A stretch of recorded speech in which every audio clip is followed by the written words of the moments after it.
Lisa Winters gripped the prescription paper so tightly her knuckles turned white. The doctor's handwriting was barely legible, but the meaning was crystal clear. This medication was her lifeline. The diagnosis had come 3 weeks ago. Stage 3 breast cancer. Aggressive, requiring immediate treatment. She'd cried for 2 days straight, not for herself, but for her 8-year-old daughter, Mia. What would happen to her little girl if treatment failed? If the single mother raising her alone lost this fight? But then determination had set in. Lisa Winters was no stranger to struggle. She'd been raising Mia alone since her husband's death in a construction accident 5 years ago. She'd worked 2 jobs, moved to a smaller apartment, sacrificed everything to give her daughter stability and love. Cancer was just another battle, and she would fight with everything she had. If you believe in the power of community and standing up for what's right, subscribe to our channel now for more true stories that will restore your faith in humanity. Your support helps us share these important messages of compassion and justice.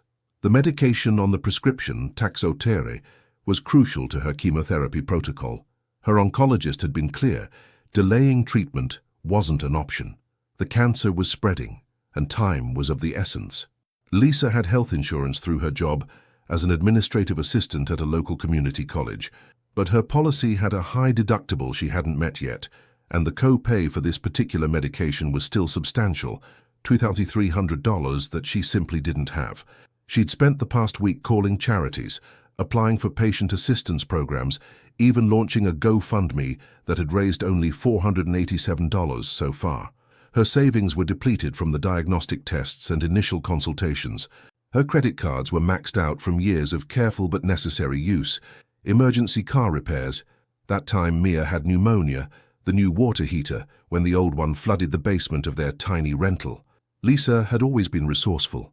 Growing up in a working-class family in rural Oregon, she'd learned early how to stretch a dollar and make do with what she had. Her father, a mill worker, had taught her to be proud, but never too proud to accept help when it was truly needed. "We're all in this together," he used to say. "Today you need help. Tomorrow you'll be the one giving it." Those words had guided her through the hardest times, especially after Michael's death had left her a widow at 30. Michael had been her high school sweetheart, the only man she'd ever loved. A skilled carpenter with dreams of starting his own business, he'd taken the construction job to save money for their future. The irony wasn't lost on her. The job that was supposed to secure their future had stolen it instead. The memory of the police officer at her door still haunted her dreams sometimes. Mia had been only 3, too young to fully understand, but old enough to feel the seismic shift in their lives. This pharmacy, Brighton Wellness, was her last hope. It was a small chain with 5 locations around the greater Portland area, locally owned and operated by Marcus Brighton, who had inherited the business from his father. Lisa had read online that they sometimes worked with patients on payment plans for expensive medications. It wasn't ideal, she had no idea how she would make the payments, but she needed to start treatment tomorrow. The flagship store was housed in a renovated Victorian on the edge of downtown. Its exterior painted a cheerful blue with white trim, the words, "Brighton Wellness, serving our community since 1978, emblazoned across the front window in elegant gold lettering. The interior was modern and sleek, with polished wood floors and bright lighting, a far cry from the sterile chain pharmacies that had taken over most of the region. Lisa approached the prescription counter, her heart pounding. A young technician with a name tag reading Jenny smiled brightly. "How can I help you today?" Lisa handed over the prescription and her insurance card. "I need to fill this, please. I'm starting chemotherapy tomorrow." Jenny's smile softened with sympathy. "Of course, let me get this entered for you. It might take about 20 minutes. Would you like to wait or come back?" "I'll wait," Lisa said. She couldn't risk any delays. She settled into one of the plush chairs in the waiting area, scrolling through her phone to distract herself from the anxiety building in her chest. A text from her neighbor, Diane, who was watching Mia. "Everything okay at the pharmacy? Mia and I are making cookies. She says chocolate chip are your favorite." Lisa smiled despite her worry. "Still waiting?" "Yes to chocolate chip. Save me one. Be home soon." Diane had been a godsend since the diagnosis. A retired elementary school teacher who lived in the apartment next door, she'd stepped in without hesitation to help with Mia. "I've got nothing but time and a soft spot for that little girl of yours," she'd insisted. Lisa made a mental note to bake Diane's favorite lemon squares, as soon as she felt well enough after starting treatment. She closed her eyes briefly, remembering how Mia had held her hand so tightly when she'd first explained about the cancer. "But you're going to get better, right, Mum?" her daughter had asked, those big brown eyes, so like her father's, wide with worry. Lisa had promised she would fight with everything she had. She couldn't break that promise. She wouldn't. Her phone buzzed with another text, this time from her sister in Florida. "Any luck with the medication?" Karen had offered to help financially, but with 3 kids of her own and a husband recently laid off, Lisa couldn't bring herself to accept. Karen was struggling too, just in different ways. "At the pharmacy now," Lisa texted back, fingers crossed. 20 minutes stretched into 30, then 40. Finally, Jenny called her name. Lisa approached the counter, forcing a smile despite her growing exhaustion. "Ms. Winters, your prescription is ready, but—" Jenny looked uncomfortable. "There's an issue with the cost. Even after your insurance, your portion would be $2,318.47. Would you like to speak with the pharmacist about possible alternatives or payment options?" "Yes, please," Lisa said, relief washing over her. This was what she'd hoped for, a chance to explain her situation, to work out some kind of arrangement. Jenny disappeared into the back, returning moments later with a man in his mid-40s, impeccably dressed in a tailored suit rather than a pharmacist's coat. His badge read, "Marcus Brighton, Farm.D, owner, Ms. Winters," he said, his voice professionally pleasant but lacking warmth. "I understand you're concerned about the cost of your medication." Marcus Brighton had taken over Brighton Wellness 10 years earlier, when his father, George Brighton, retired after 4 decades as a beloved local pharmacist. The elder Brighton had been known for his compassion, often working with patients who struggled to afford their medications. He'd established payment plans, found manufacturer discounts, sometimes even covered costs out of his own pocket for the neediest cases. Marcus, however, had studied business alongside pharmacy and had different ideas about how the family enterprise should be run. Efficiency, profit margins, and expansion had become his focus. The warmth his father had infused into the business had gradually given way to a sleeker, more corporate atmosphere. "Yes," Lisa said, lowering her voice. "I'm starting chemotherapy tomorrow. I've been trying everything to cover the cost, but I'm a single mum, and I just don't have this kind of money right now. I've applied for assistance programs, but they take time to process. I was hoping we might work out a payment plan of some kind. I can pay something up front and then weekly installments." Marcus Brighton's expression didn't change. "I see. And how much can you pay today?" Lisa swallowed hard. $400. That's all I have until next week's paycheck." Something flickered across Brighton's face. Annoyance, disdain. He tapped at the computer for a moment. "Ms. Winters, I'm afraid Brighton Wellness doesn't offer payment plans. We're not a bank or a charity. The medication costs what it costs. Perhaps you should try one of the larger chain pharmacies, or delay your treatment until your finances are in order." Lisa felt as if she'd been slapped. "Delay treatment? My doctor says that's not an option. The cancer is aggressive and—" "That's between you and your doctor," Brighton interrupted smoothly. "From a business perspective, I can't release $2,300 worth of medication for $400. Surely you understand. But I read online that you sometimes work with patients who—" "Whatever you read was mistaken," Brighton said curtly. "Now, if you'd like to pay the full amount, we can proceed. Otherwise, I have other customers waiting." Lisa felt tears threatening, but forced them back. "Please, this is my health, my life. I have a daughter who needs me. There must be something you can do." Brighton's professional veneer slipped, just for a moment, revealing something harder beneath. "What I can do, Ms. Winters, is run a business. Not subsidize everyone with a sad story. We all have problems." He slid the prescription back across the counter. "Next customer, please." Lisa stood frozen, unable to process what had just happened. Jenny, the technician, glanced at her with obvious discomfort but said nothing. The customer behind Lisa cleared their throat pointedly. With trembling hands, Lisa picked up her prescription and walked out of the pharmacy, humiliation burning through her chest alongside the fear. In her car, she finally let the tears come, sobbing into her steering wheel. What was she going to do now? Treatment was scheduled for 9 a.m. tomorrow. She didn't notice the phone in Marcus Brighton's hand as he snapped a quick photo of her retreating figure, nor did she see him typing on his screen with a smirk. 2 miles away at Roy's Auto Repair, Ray Mercer wiped grease from his hands and reached for his buzzing phone. At 53, Ray was built like the vintage Harley-Davidsons he restored in his spare time. Solid, weathered, reliable. 20 years as a Marine had given him the ramrod-straight posture and no-nonsense demeanor that commanded respect from everyone who walked into his shop, but his friends knew there was a deep well of compassion beneath the tough exterior. Ray had joined the Marines at 18, a directionless kid from a tough neighborhood in South Portland. The military had given him structure, purpose, and brotherhood, 3 things he desperately needed. He'd served with distinction, rising to the rank of Master Sergeant before retiring at 40. His time in combat zones had taught him to recognize what truly mattered in life and to stand up for those principles without hesitation.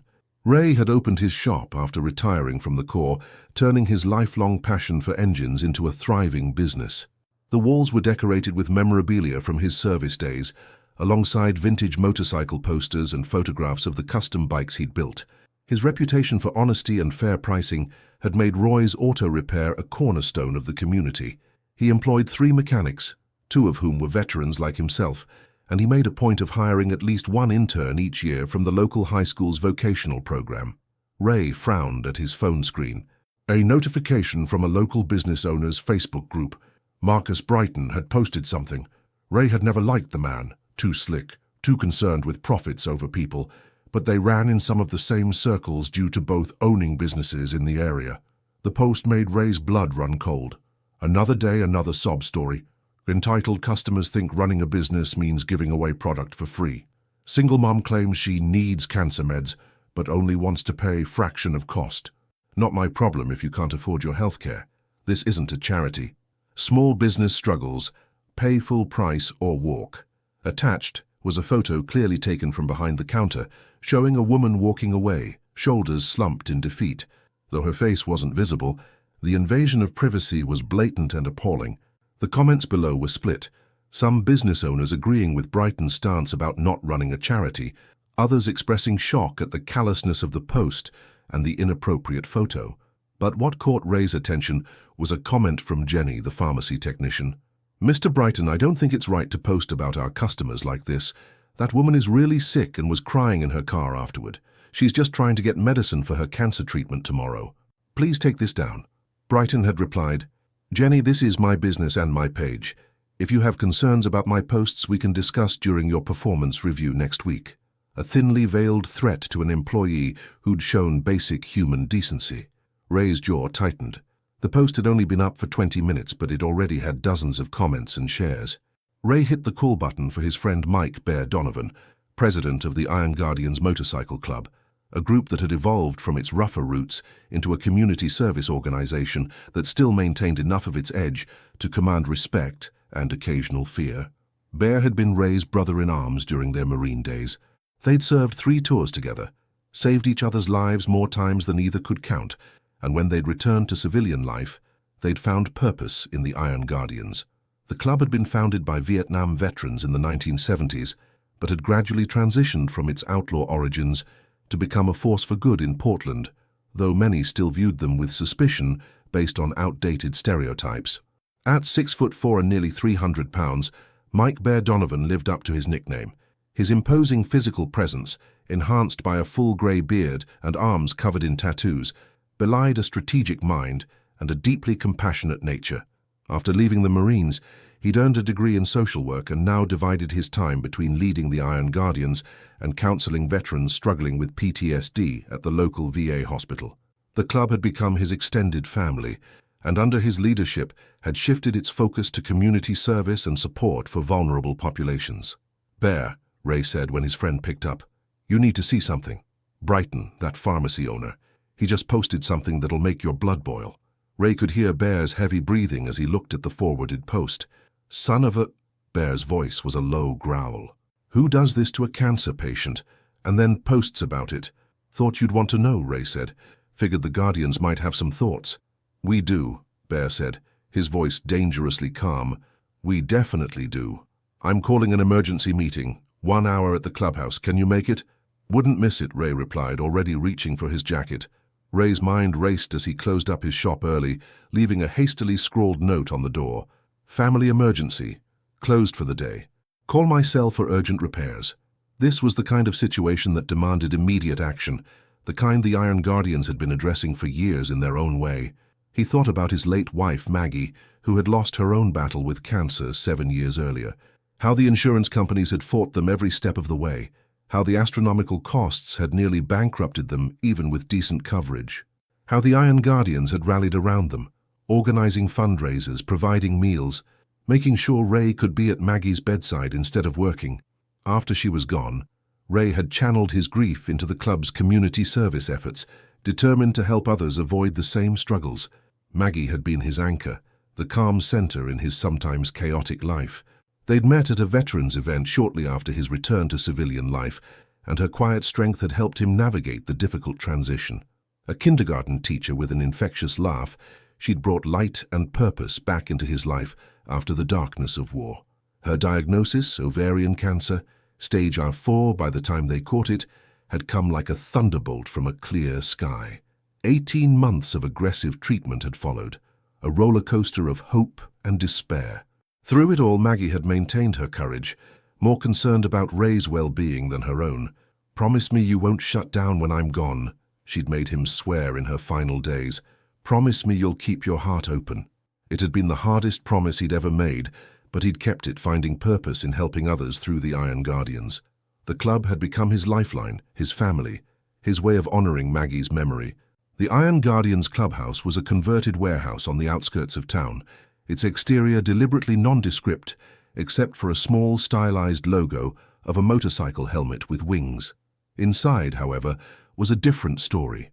Comfortable seating areas, a well-stocked bar, pool tables, and walls covered in motorcycle memorabilia, charity event photos, and plaques of appreciation from various community organizations. A large mural dominated one wall, depicting the club's evolution from its early days to its current focus on service and community support. By the time Ray arrived, nearly 40 members had assembled, crowded around tables and leaning against walls. The Iron Guardians were a diverse group, men and women ranging in age from their 20s to their 70s, from various backgrounds and professions. What united them was a love of motorcycles, a commitment to service and a code of honor that placed loyalty and integrity above all else. Many were veterans, but the club had expanded to include others who shared their values and vision. Bear stood at the front, his massive frame commanding attention without effort. The room quieted as he held up his phone. "By now, most of you have seen this," he said, his voice filling the space. For those who haven't, Marcus Brighton, owner of those fancy Brighton wellness pharmacies, turned away a cancer patient because she couldn't pay the full amount for her medication. Then he took her picture without consent and mocked her online. Murmurs of anger rippled through the room.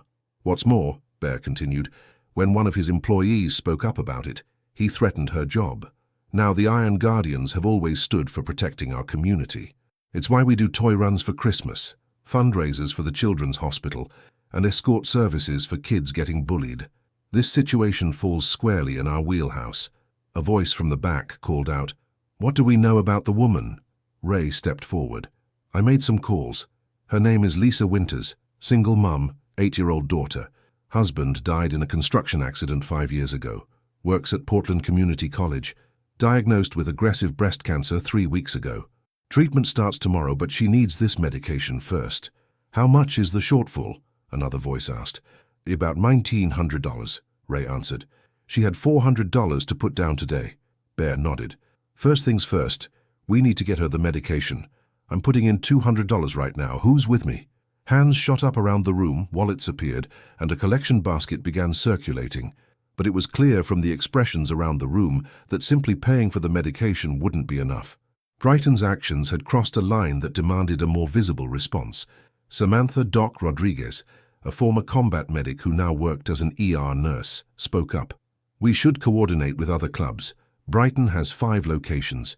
We need to send a message that will actually get through his thick skull." Doc had joined the Iron Guardians after returning from Afghanistan, finding in the club the same sense of purpose and camaraderie she'd known in the military. Her medical expertise had proven invaluable during charity rides and community events, and she had established a network of healthcare professionals who were sympathetic to the club's causes. At 35, she was one of the younger members, but her intelligence, skill, and dedication had quickly earned her respect within the group. Bear's expression was grim. Already on it. I've reached out to the Road Warriors, Freedom Riders, Valkyries, and Desert Wolves. They're all in.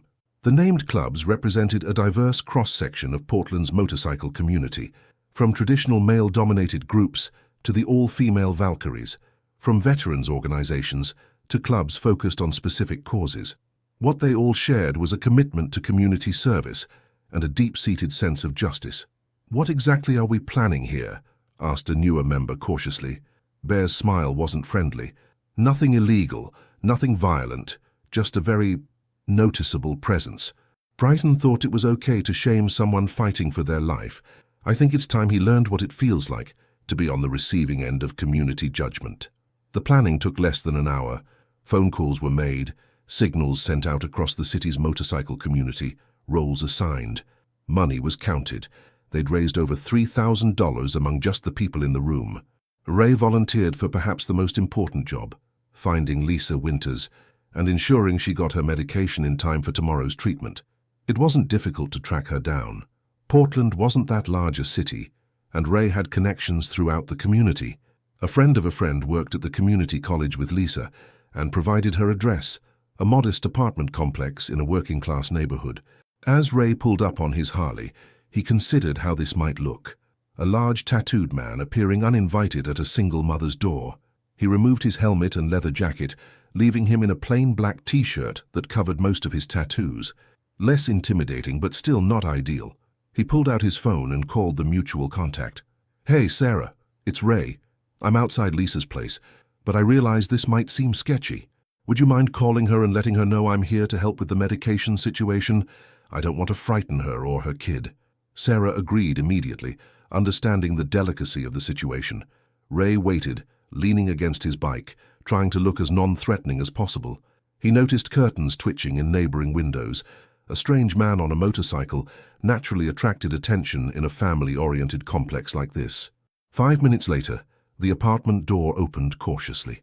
Lisa Winters looked exactly as Ray would have expected, exhausted, wary, her face bearing the strain of her diagnosis and today's humiliation, but with a quiet dignity that commanded respect. "Sarah said you wanted to talk to me about the medication," she said, not opening the door fully. Smart woman, Ray thought. "Yes, ma'am," Ray said, keeping his distance on the walkway. "My name is Ray Mercer. I own Roy's Auto Repair on Burnside. I'm also a member of the Iron Guardians Motorcycle Club. We became aware of your situation today at Brighton Wellness." Lisa's face flushed. "How did you—" "Brighton posted about it online," Ray said gently. "It was completely inappropriate, and I'm sorry to tell you about it this way. But the good news is, our club and several others want to help. We've raised enough to cover your medication, no strings attached." Lisa stared at him in disbelief. "Why would you do that?" "You don't know me," Ray shrugged. "Because it's the right thing to do. Because no one should have to choose between medicine and feeding their kid. Because the Iron Guardians look out for our community, especially when people are being treated unfairly." The door opened wider, revealing a small girl with dark curly hair partially hidden behind her mother. Mia, Ray presumed. The child was studying him with open curiosity. "Are you really in a motorcycle club?" she asked. "Like with the jackets and everything?" Ray couldn't help smiling. "Yes, ma'am, jackets, motorcycles, the whole deal." "My dad used to have a motorcycle," Mia said, her voice growing quieter, "before he died." Lisa placed a protective hand on her daughter's shoulder. "Mia, honey, why don't you go check on those cookies with Diane? I need to talk to Mr. Mercer." Mia nodded reluctantly, giving Ray one more curious look before disappearing back into the apartment. Lisa seemed to be processing everything, suspicion warring with desperate hope. "This isn't some kind of scam, because I really can't—" "No scam," Ray assured her. "Look, I understand your caution. Here's what I propose. I don't need to come in, and you don't need to decide anything right now. I'll give you my card. You can call Sarah or anyone else you trust to verify who I am. The offer stands regardless. We want to help you get your medication today, so you can start treatment tomorrow." Lisa took the card he extended, studying it. "Why would a motorcycle club care about my cancer medication?" "Because Brighton was wrong to treat you that way," Ray said simply. "And because we believe in standing up for people who are being pushed around. No one fights cancer alone, not in our community." A tear slipped down Lisa's cheek. which she quickly brushed away. "I don't know what to say." "You don't have to say anything," Ray assured her. "Just let us help. We've raised $3,000 so far. Enough for your medication with a little extra to help with other expenses." Mia appeared at her mother's side again. "Mom, they're helping like the superheroes in my books." Lisa gave a watery laugh. I need to think about this. Can I call you?" "Of course," Ray said. "But your treatment starts tomorrow, right? The sooner we get that prescription filled, the better." Lisa nodded, conflict clear on her face. "Let me make some calls. Would you wait a few minutes?" Ray nodded and stepped back toward his motorcycle, giving her privacy. He watched as Lisa closed the door, presumably to verify his identity and consider the unexpected offer. While he waited, his phone buzzed with updates from Bear. The word was spreading through every motorcycle club in the Portland area. The response was even bigger than anticipated. Brighton had managed to offend not just the Iron Guardians, but every rider with a sense of decency and community. Current count, 1,200 confirmed, another 800 likely. ETA for first wave, 30 minutes at all locations. Media tipped off. "Remind Lisa she doesn't need to be involved publicly if she doesn't want to be." Ray texted back. "Still waiting on her decision. We'll keep you posted." He glanced around the apartment complex while he waited. It was clean, but showing signs of age. Cracked sidewalks, faded paint, older model cars in the parking spaces. A child's bicycle was chained to a railing nearby, training wheels still attached. A place where people worked hard to make ends meet, where neighbors likely knew each other by name. The kind of community where people helped each other through tough times because they understood that sometimes life could be unforgiving. 15 minutes later, the door opened again. Lisa emerged, still looking shell-shocked, but with new resolve in her expression. "I called Sarah, and I looked up your shop and the Iron Guardians online," she said. I don't know how to thank you. I've been so scared about how to pay for everything." "No thanks needed," Ray said. "Do you have the prescription with you? I was thinking we could go to a different pharmacy, get it filled right away." Lisa nodded. "Let me grab my purse and tell Diane, our neighbor, that I'm heading out again." She hesitated. "I don't have a way to pay you back, at least not anytime soon." "That's not how this works," Ray assured her. "This isn't a loan. The motorcycle community takes care of its own, and right now that includes you and Mia." While Lisa was inside, Ray texted Bear with an update. The response came immediately. "Perfect timing. Operation Pharmacy Presence launching in T-45 minutes. All 5 Brighton locations. Confirmed riders 2,700 plus and climbing." Ray's eyebrows shot up. He'd expected a strong showing, but this was beyond anything he'd imagined. The motorcycle community was mobilizing on a scale he hadn't seen since the Children's Hospital fundraiser after the tragic bus accident 3 years ago. That event had brought together riders from across 3 states, raising over $200,000 for the hospital's new pediatric trauma center. It had also changed many people's perception of motorcycle clubs, showing the compassion and organization behind the leather and chrome. When Lisa returned, Ray offered to drive her to the pharmacy, but she preferred to take her own car. "I'm still getting used to the idea of accepting help from strangers," she admitted. "Baby steps." "Completely understandable," Ray said. "How about this? I'll follow you to Portland Central Pharmacy. My buddy Dave runs it, and he's already expecting us. He'll fill your prescription at cost, so the money we raised will go even further for your other expenses." Lisa's eyes welled up again. "I don't understand why you're all doing this." Ray's expression softened. "Because cancer is a hard enough battle without having to fight the system too. And because Marcus Brighton needs to learn that this community takes care of its own." As they headed toward Portland Central Pharmacy, neither of them was aware of the gathering storm across the city. At all 5 Brighton wellness locations, motorcycles were beginning to arrive, one by one, then in pairs, then in groups. The rumble of engines grew from a distant thunder to an unmistakable presence. Marcus Brighton was in his office at the flagship location, still smirking at the engagement his post was generating. Controversy was good for business, he figured. People talking about Brighton wellness meant more eyes on his brand. Besides, he was just saying what many business owners thought, but were too afraid to voice. Running a business wasn't a charity operation. Brighton had inherited the pharmacy chain from his father, who had built it from a single location into the successful small chain it was today. But where the elder Brighton had been known for his community focus and patient-centered approach, Marcus had steered the business toward maximizing profits and expanding aggressively. Under his leadership, Brighton Wellness had become more profitable, but had lost some of the goodwill his father had cultivated. The shift hadn't happened overnight. Marcus had spent his youth watching his father work long hours for what seemed like meager returns. George Brighton had been beloved in the community, but had struggled financially at times, pouring profits back into patient care rather than expansion. When Marcus took over after earning his pharmacy degree and MBA, he'd been determined to run things differently. The personal touch gave way to efficiency. Community service became calculated PR moves rather than genuine engagement. The elder Brighton had retired to Arizona, occasionally calling with questions about the business that revealed his concern about its changing direction. The first indication that something was amiss came when Jenny knocked on his office door, her expression tense. "Mr. Brighton, there are a lot of motorcycles outside." Brighton frowned. "What do you mean, a lot?" "I mean the entire street is filling up with them. They're circling the building. Some are parking. There must be 100 already, and more keep coming." Brighton pushed back from his desk and strode to the front of the store. The sound hit him first, the distinctive rumble of dozens, no, hundreds of motorcycles.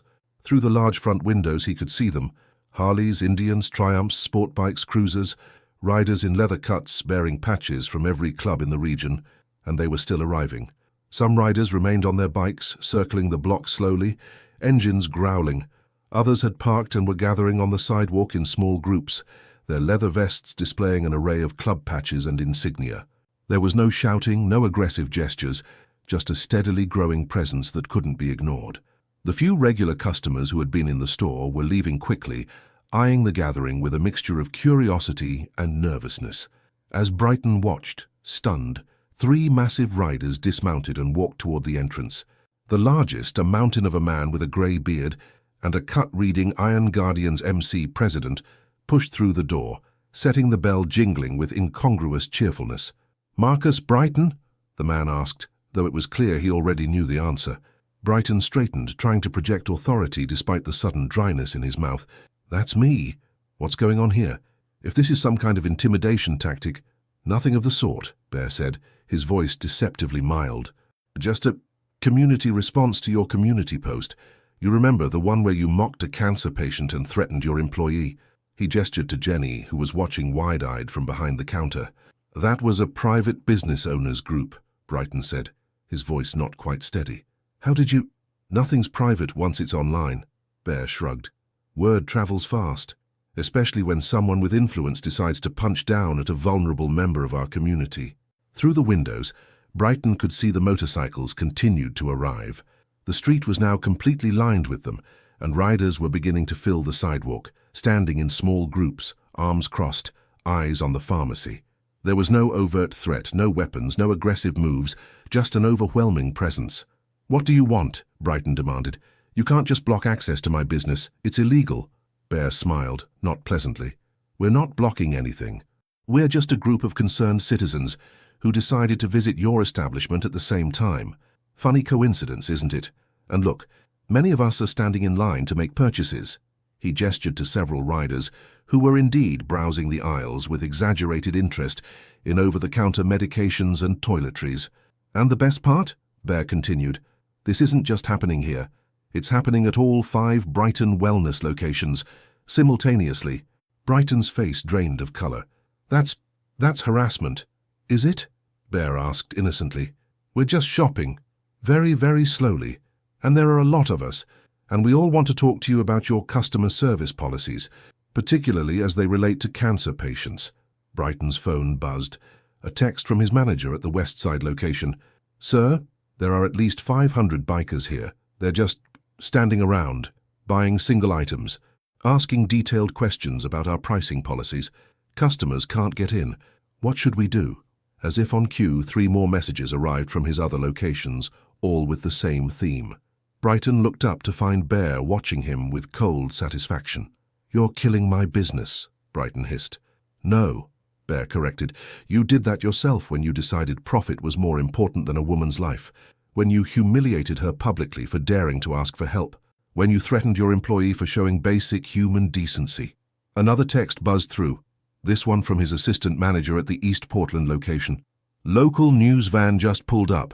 Reporter asking about why hundreds of bikers are gathered at all Brighton locations. What should I say? Brighton felt panic rising in his chest. This is blackmail. This is consequences, Bear corrected. Something you apparently aren't familiar with. Now, we have some demands. Simple ones. First, you're going to take down that disgusting post and issue a public apology to Lisa Winters. Who? The cancer patient you mocked.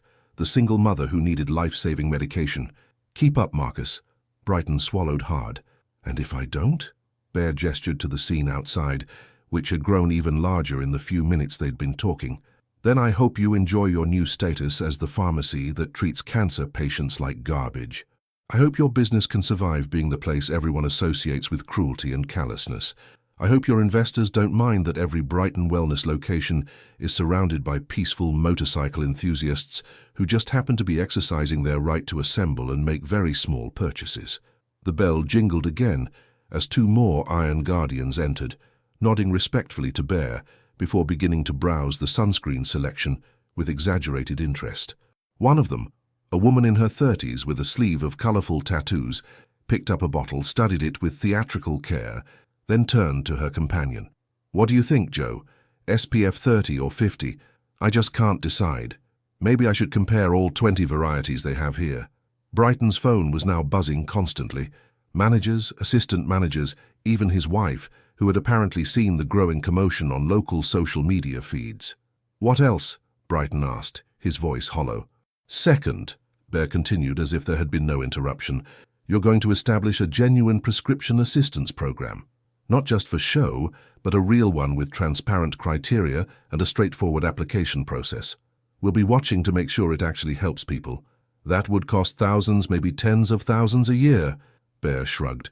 Consider it community relations. Or consider it the cost of being able to conduct business without a constant biker presence. And third, he continued, you're going to make a substantial donation to the Portland Cancer Support Network. They help patients with exactly the kind of expenses that Lisa Winters is struggling with. How substantial? Brighton asked, defeated. 25,000 should be a good start. Brighton choked. That's extortion. That's the cost of your education, Bear corrected. And it's tax deductible. Now, are we clear on the terms? Or should I tell my friends to settle in for the long haul? I hear there are at least 3,000 riders mobilized across all your locations now, and they're very patient people. Brighton glanced outside again. The sea of motorcycles had grown even larger. News vans were pulling up now. He could see reporters setting up cameras, conducting interviews with some of the riders. His phone buzzed yet again. His business partner this time. Marcus, what the hell is going on? I'm getting calls from everyone. Fix this now. At Portland Central Pharmacy, Lisa Winters clutched the small white bag containing her medication, tears streaming freely down her face. I don't know how to thank you, she said to Ray for perhaps the 10th time. Dave, the pharmacist and owner, smiled kindly. No thanks needed. I've known Ray for 20 years. Any friend of his is a friend of mine. And between you and me, Brighton is everything that's wrong with the profession these days. Pharmacists are supposed to care for patients, not just profits. Dave's pharmacy was smaller than Brighton Wellness, housed in a modest storefront that had served the community for over 30 years. Unlike Brighton's sleek corporate approach, Portland Central Pharmacy maintained the atmosphere of an old-fashioned drugstore. Friendly, personal, focused on patient needs rather than maximizing sales. Dave knew most of his regular customers by name and had built a reputation for going the extra mile to help those in need. Lisa's phone buzzed. A text from her neighbor. Lisa, you need to see this. Turn on Channel 6 News. Confused, Lisa looked up at the small television mounted in the corner of the pharmacy, which was indeed tuned to the local news. Her jaw dropped as she saw the aerial footage. Hundreds, maybe thousands of motorcycles surrounding what was clearly Brighton Wellness, with similar scenes at what the Chiron identified as all 5 locations. What is this? She whispered. Ray grinned. That would be the community showing up for one of their own. The news anchor's voice filled the small pharmacy. Unprecedented gathering of motorcycle clubs from across the region, all apparently in response to a social media post by Brighton Wellness owner Marcus Brighton, in which he allegedly mocked a cancer patient who couldn't afford her medication. We're being told that representatives from the Iron Guardians Motorcycle Club are currently meeting with Brighton inside the flagship store. Sources say the bikers have vowed to maintain their presence until specific demands are met. The broadcast cut to a female reporter standing in front of the flagship store, motorcycles visible behind her. "I'm speaking with Samantha Rodriguez, a member of the Iron Guardians," she said, as the camera panned to include Doc. "Can you tell us what prompted this massive response today?" Doc's expression was calm but determined.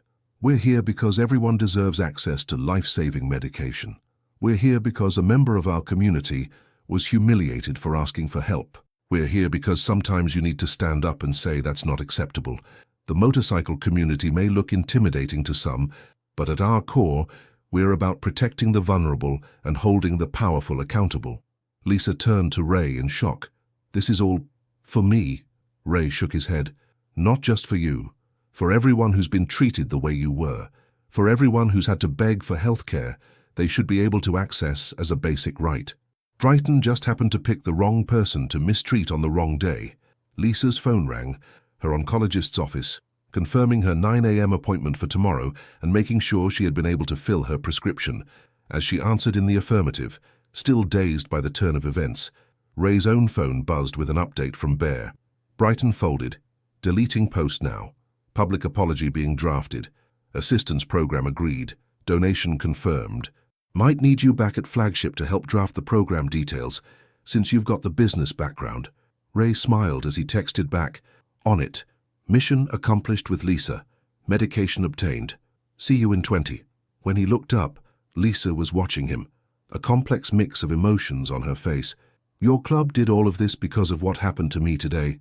Ray considered his answer carefully. "The Iron Guardians and every other club out there believe in a simple principle. You stand up for people who can't stand up for themselves. You fight for those who are too busy fighting just to survive." Brighton crossed a line today, and he needed to learn that this community doesn't tolerate that kind of behavior. But more importantly, you needed to know that you're not facing this battle alone. Lisa wiped her eyes. "I don't know what to say." "You don't need to say anything," Ray assured her. "Just focus on your treatment, focus on getting better for Mia, and know that if you need anything at all, you've got a few thousand bikers ready to help." For the first time that day, Lisa Winters smiled, a real smile that reached her eyes. "I don't think I'll ever look at a motorcycle the same way again." Ray laughed. "Most people don't, once they get to know us." Across town, Marcus Brighton was drafting a very different kind of social media post than his usual content. Under Bear's watchful eye, he typed, "I must offer my deepest and most sincere apology to Lisa Winters and to our entire community. Today, I failed to uphold the values that should be at the core of healthcare. My actions were callous, inappropriate, and contrary to everything a pharmacist should stand for. I am especially sorry for posting about Ms. Winters without her consent, which was a violation of her privacy and dignity."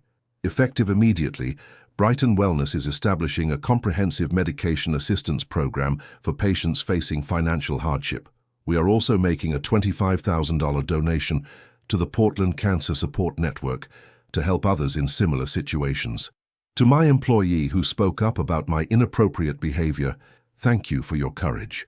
Your job is secure, and your commitment to patient care represents the values that should guide all of our work.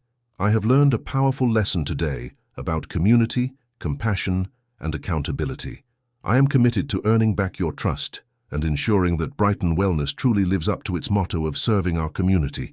Bear read over the post and nodded once. "Post it, and then print out copies for every location. I want this on every counter in every window and sent to every local news outlet." Brighton complied, his hands still shaking slightly. "Is that it? Will they leave now?" Bear smiled thinly. "Some will. Others might stick around a bit longer just to make sure the message sinks in. And you should know, we'll be watching to make sure you follow through on everything you've promised today." Brighton nodded, a mixture of resentment and genuine shame washing over him.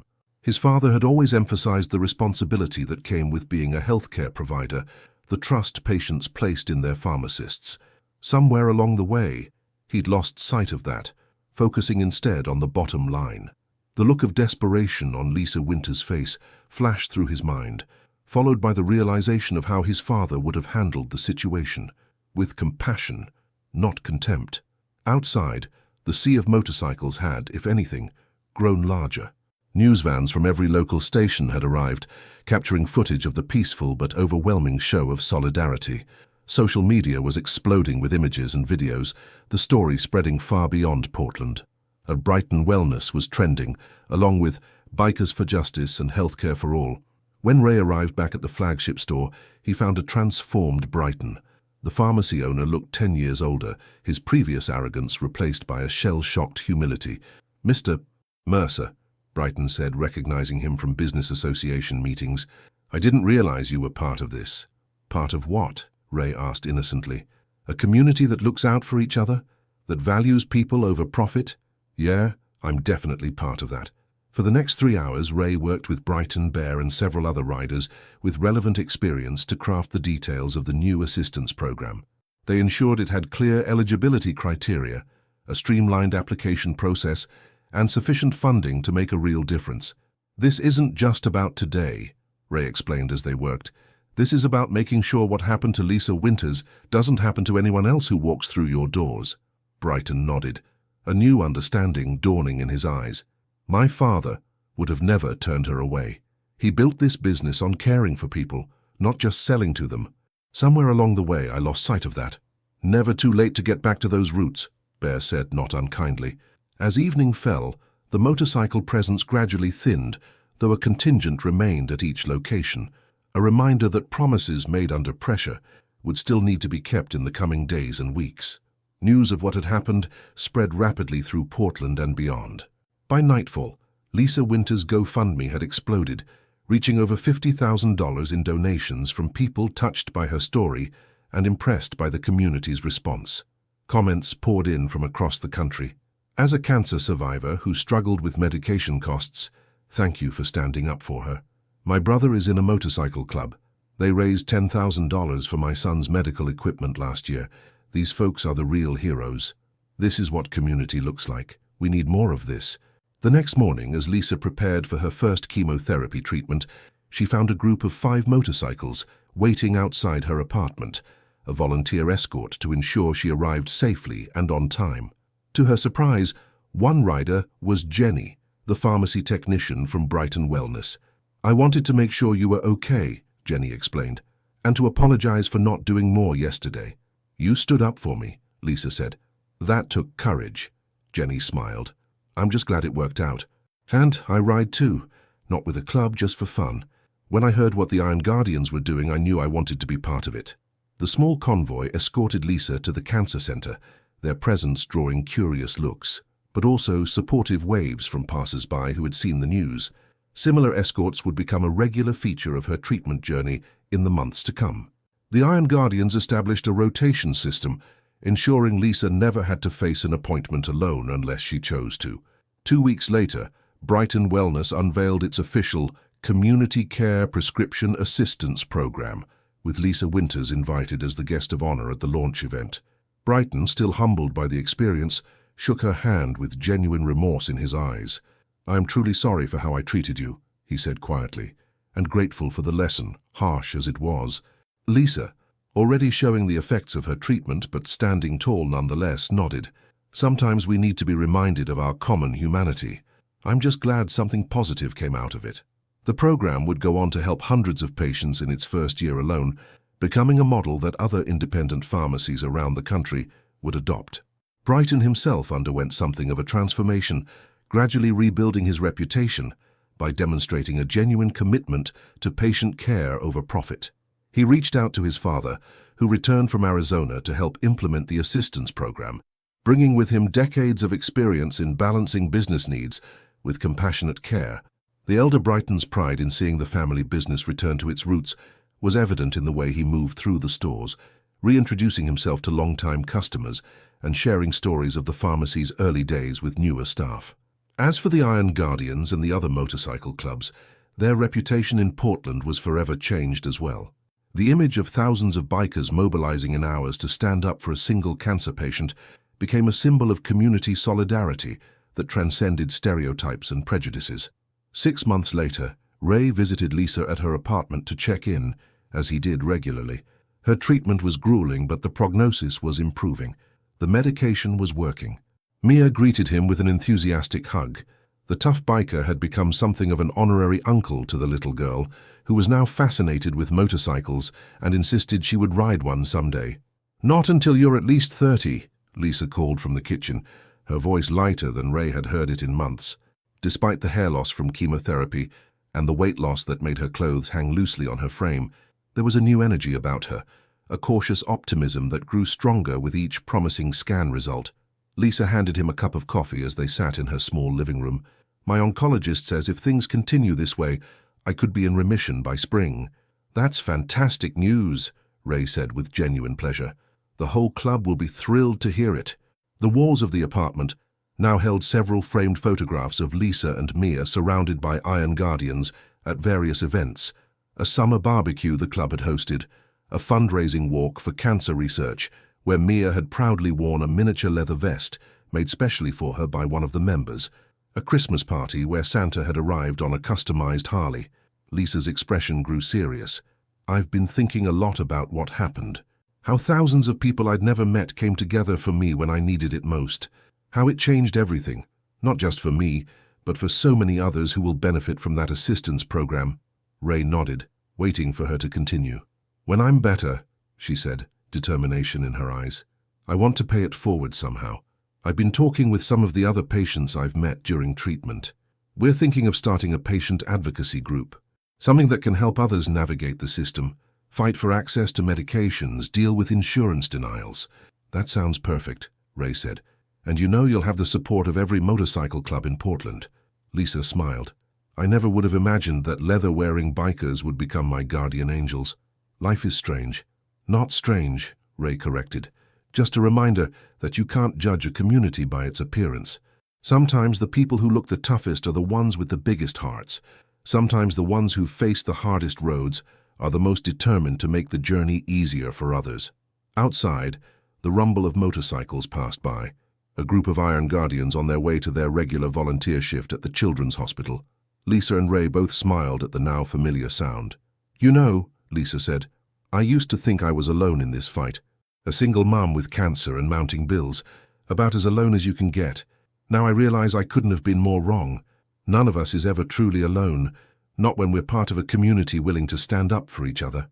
Ray nodded, thinking of the thousands of riders who had answered the call that day, surrounding 5 pharmacies within hours, creating a moment that had already become something of a legend in Portland. "That's the thing about community," he said. "It's always there. Sometimes it just takes a moment of crisis to reveal its true strength." 6 months turned into a year, and Lisa's cancer went into remission. The day she rang the bell signifying her final treatment, 50 motorcycles escorted her home, a triumphant parade that brought neighbors out of their houses to cheer. The local news covered the event, featuring interviews with Lisa, Ray, and several other Iron Guardians. The reporter ended the segment by noting how a moment of cruelty had sparked a movement of compassion that continued to ripple through the community. The community care program expanded to 15 other independent pharmacies. Lisa's patient advocacy group, Voices for Access, gained non-profit status and began helping others navigate the same challenges she had faced. Marcus Brighton, continuing his personal redemption, joined the board as an advisor, bringing valuable insider knowledge of the pharmaceutical industry and connections that helped patients cut through red tape. Brighton Wellness became known not just for its assistance program, but for actively advocating for healthcare reform and transparency in pharmaceutical pricing. The pharmacy chain sponsored community health fairs, offered free health screenings, and partnered with local clinics to ensure continuity of care for vulnerable populations. The transformation was so complete that when a National Pharmacy Association created an award for community service excellence, Brighton Wellness was among the first recipients. And in a small ceremony at the Iron Guardians clubhouse, Lisa Winters received an honorary membership, the first non-rider in the club's history to receive such recognition. The custom leather vest presented to her bore a special patch, a motorcycle with angel wings and the words "Never Ride Alone." Mia, now 9, watched with wide eyes as Bear placed the vest around her mother's shoulders. "Does this mean Mom's a real biker now?" she asked Ray. Ray smiled down at her. "Your mom was always a warrior. The vest just makes it official."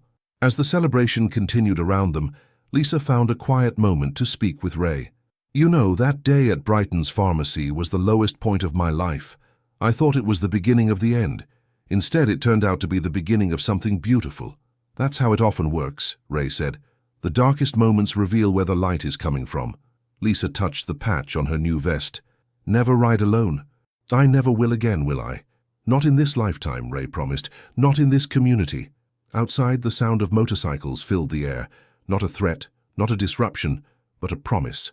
A reminder that in a world where systems often fail the vulnerable, community remains the most powerful force for change. A single mother had faced her darkest hour and found not just help, but a movement that transformed an entire city's approach to healthcare access. And it had all begun with a moment of cruelty that was met with an overwhelming response of compassion and solidarity. 3,000 motorcyclists surrounding 5 pharmacies in 6 hours, a legend now, but more importantly, a reminder of what becomes possible when people decide that injustice to one is injustice to all. If you believe in the power of community and standing up for those who need support, subscribe to our channel now. Your subscription helps us share more stories of everyday heroes and the extraordinary difference ordinary people can make when they come together. From all of us, thank you for being part of this journey.